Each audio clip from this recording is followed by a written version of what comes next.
শুভ সকাল সবাইকে। আজকে আমি একটা পার্সেল অর্ডার করেছিলাম, একটা মঙ্গলসূত্র। তো যাই হোক, ওইটাই এসেছে। আর এই যে আমি রেডি হয়ে গেছে। শরীর এত খারাপ ছিল যে আমার কিছু করতে মন করছিল না, তো আমি ওই জন্য কিছু করিনি। কিন্তু এইটা ভালো লাগছে না, তাই একটু সাজুগুজু করে রেডি হয়ে নিলাম যাতে ভালো লাগে। সবাই বলছিল একটু রেডি হয়ে নাও, একটু সাজুগুজু করে নাও, তাছাড়া ভালো লাগবে না। তাই ভাবলাম যে স্পেশাল দিনটি কেন বরবাদ হয়ে যায়।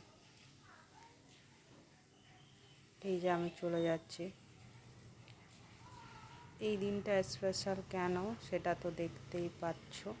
আজকে হচ্ছে আমাদের বিবাহ বার্ষিকী, মানে এটা হচ্ছে আমাদের বিয়ের প্রথম বিবাহ বার্ষিকী।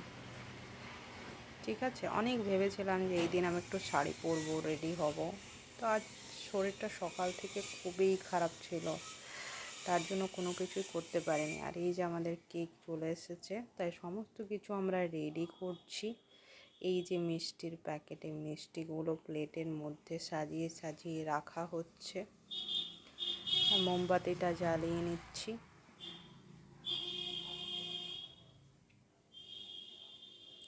তো এইবার আমরা কেকটা কাটবো, কিন্তু যেহেতু ক্যামেরাটা এইদিকে, তাই আমি এই দিকটাতে ঘুরিয়ে দিলাম যাতে এই দিকটা দেখা যায় ভালোভাবে। বসে পড়লাম কেকটা কাটার জন্য। ঠিক আছে, আর আরেকটা কথা হচ্ছে যে এই বছরে এই সময়ে আগের বছর আমাদের বিয়ের দিন ছিল। আমরা একে অপরকে তখনও এত ভালো করে চিনতাম না, জানতাম না। তাই ভাবছিলাম এই দিনটার কথা, কারণ বিবাহ বার্ষিকীতে বিয়ের দিনটাই সব থেকে বেশি মনে পড়ে, তাই না?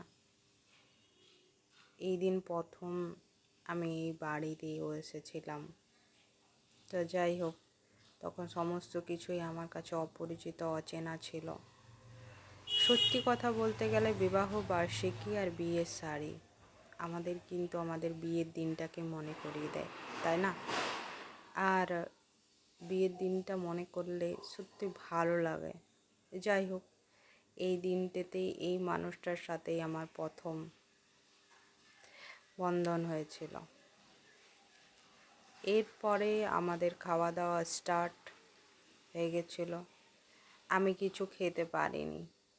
আমাদের হয়েছিল চিকেন, পোলাও, লুচি।